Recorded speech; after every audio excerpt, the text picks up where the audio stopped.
지금 법제처가요, 헌법주석서라는 걸 발간을 했거든요.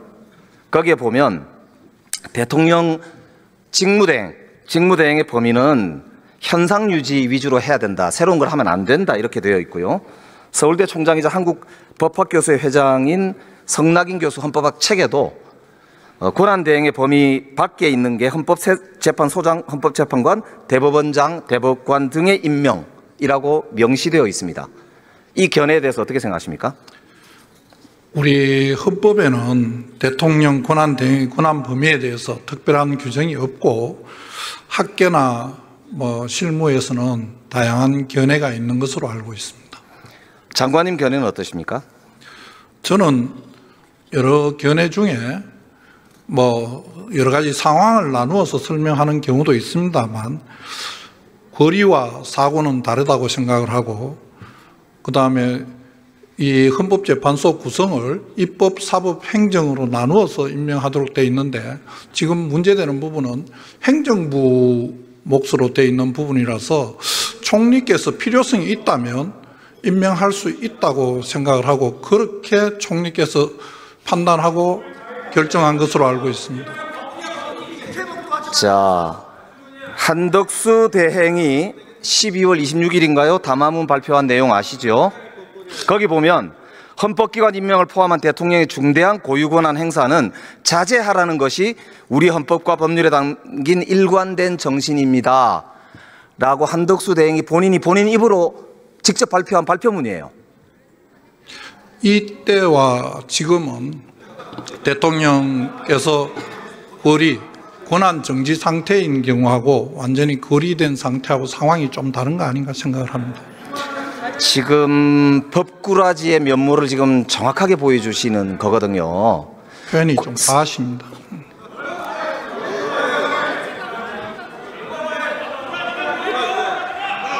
지금 헌법기관의 임명과 하면은 헌법기관들이 하게 되어 있는 거고요. 헌법기관의 기본은 국민의 선출과 헌법에 나와 있는 내용들입니다. 그런데 지금 말씀하신 대로 이거를 자의적으로 이렇게 저렇게 하면서 권력을 자의적 행사하는 거, 그게 지금 이번 내란 사태를 부르는 핵심적 원인이란 말입니다. 저는 이 부분에 대해서는 공화정의 가장 기본 정신인 삼권 분립의 원칙도 많이 고려해야 된다고 생각을 합니다. 삼권 분립의 정신이기 때문에 권한 대행은 선출된 자가 아니기 때문에 이 권한 행사를 하면 안 되는 거예요.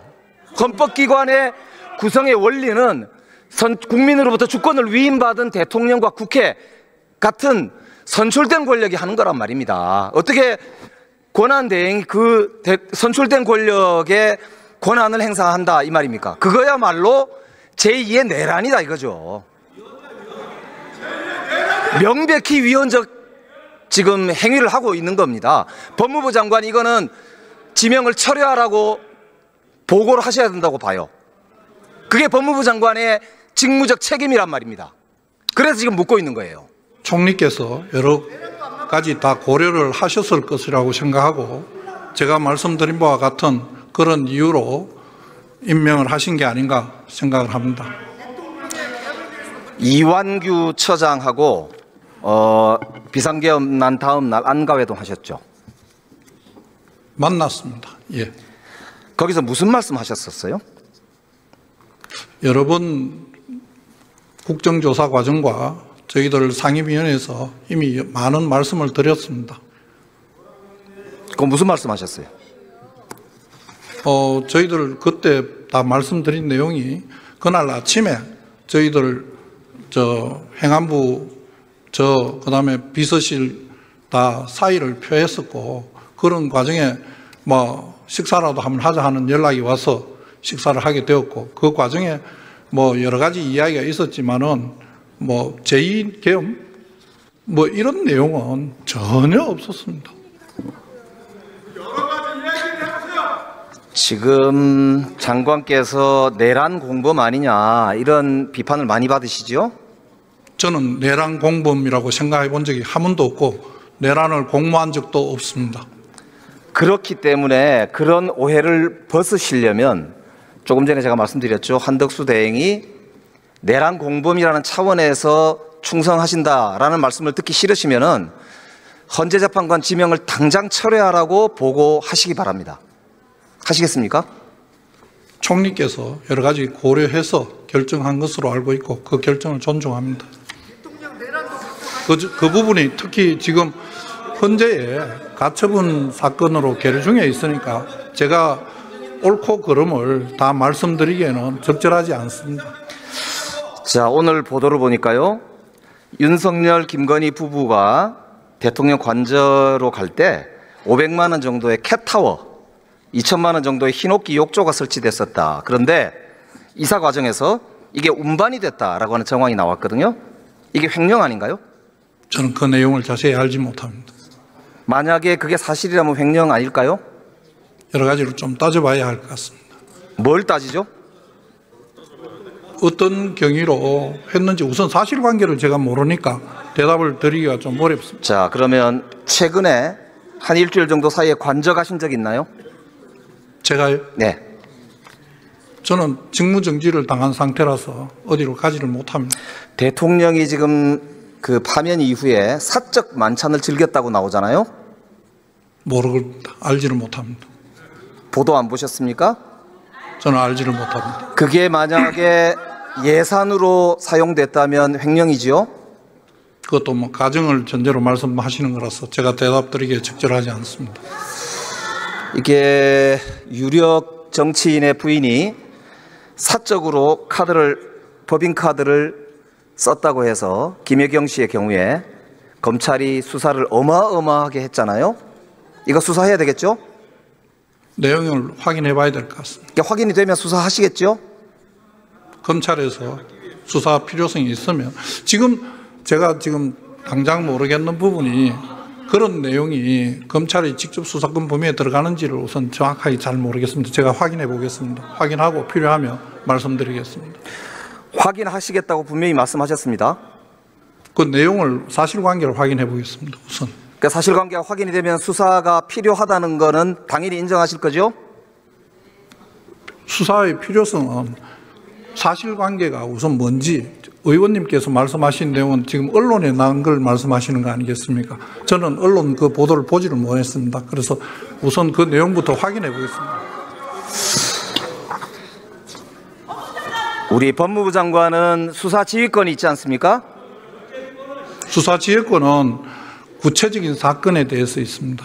예. 그래서 예.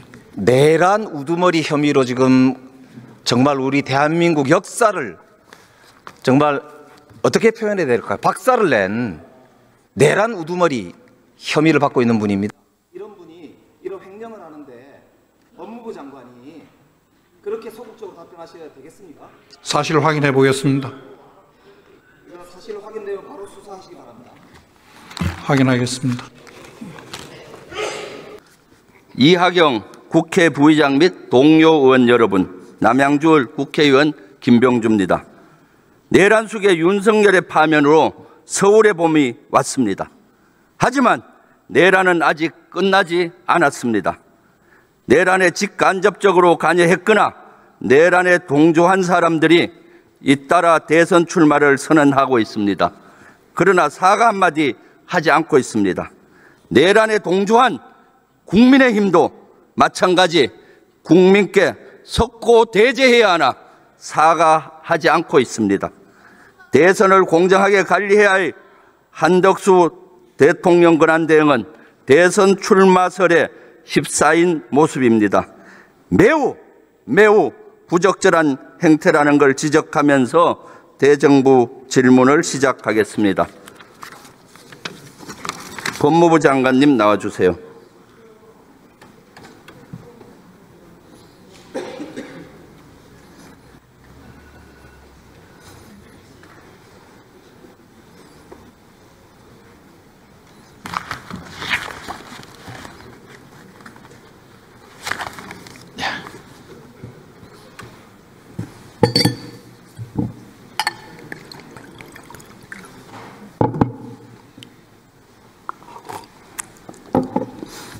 내란 속에 윤석열이 파면된 지 열흘째입니다.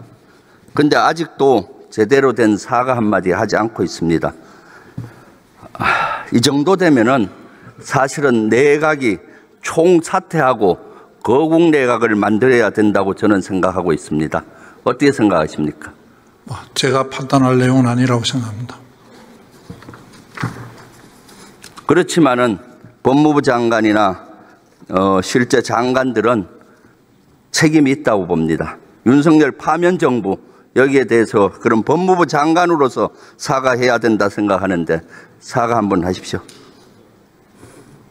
법무부 장관으로서는 탄핵을 의회에서 소추를 해서 제가 탄핵 재판을 받았습니다. 그렇지만 그 탄핵 재판은 과정에 제가 여러 가지 말씀을 드렸습니다.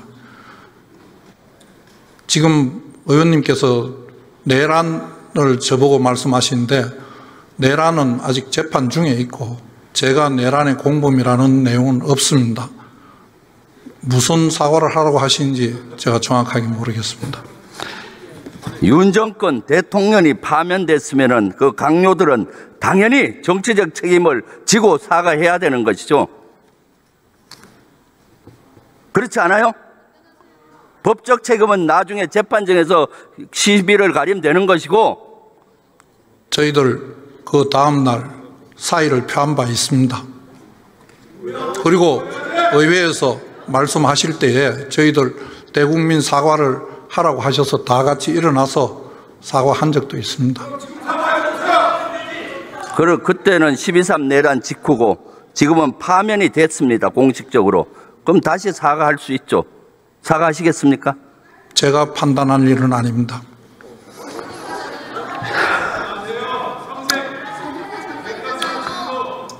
윤석열 내란 수계가 관저에서 나오면서 어차피 5년 하나 대통령 3년 하나 이기고 돌아온 것 아니냐 걱정 마세요.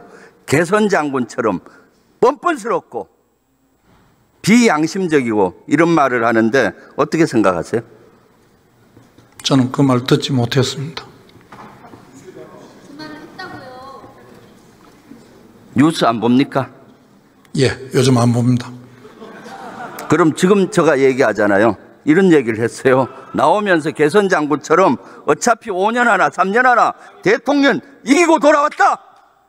어떻게 생각하세요? 저는 전 대통령의 생각이라고 생각합니다. 매우 부적절하죠? 제가 판단할 일은 아닙니다. 조금 전에 김영배 의원이 질의했을 때 12월 4일 안가 모임에서 참가했잖아요. 저녁에 법무부 장관께서 그때 2차 계엄 토의는 안 했다라고 얘기하셨죠. 조금 전에. 당연합니다. 그러면 1차 계엄에 대한 대응에 대한 토의였겠네요. 대응이라는 게 무슨 말씀인지 모르겠습니다. 법적으로 어떻게 대응할 건지 앞으로 어떻게 말 막 줄 건지 그 토의 아닙니까? 그런 목적을 갖고 모인 자리가 아닙니다.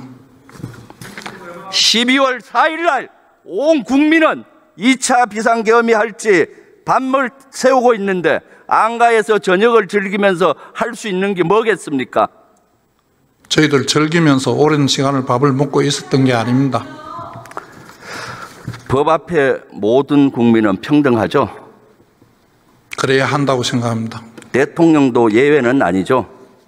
누구라도 마찬가지라고 생각합니다. 그런데 오늘 형사재판에 나오는 윤석열 내란 수계는 지하주차장 쪽으로 지하도를 이용했고 촬영도 재판 촬영도 안 됐습니다. 이거 윤석열만을 위한 특혜 아닙니까? 그 과정은 제가 결정한 것이 아니고 법원에서 필요에 따라서 한 조치로 생각됩니다. 법 앞에 평등해야 되는 대한민국이 법 앞에 불평등하다는 대표적인 사례입니다. 법무부 장관은 이럴 때 한마디 해야 되는 겁니다. 잘못된 거죠? 그거는 법원에서 판단한 일이라고 생각합니다. 법원에서 법 앞에서 평등하지 않다는 걸 보여주는 사례 아닙니까? 그 부분은 제가 언급할 내용이 아닙니다. 외교부 장관님 나와주세요. 외교부 차관.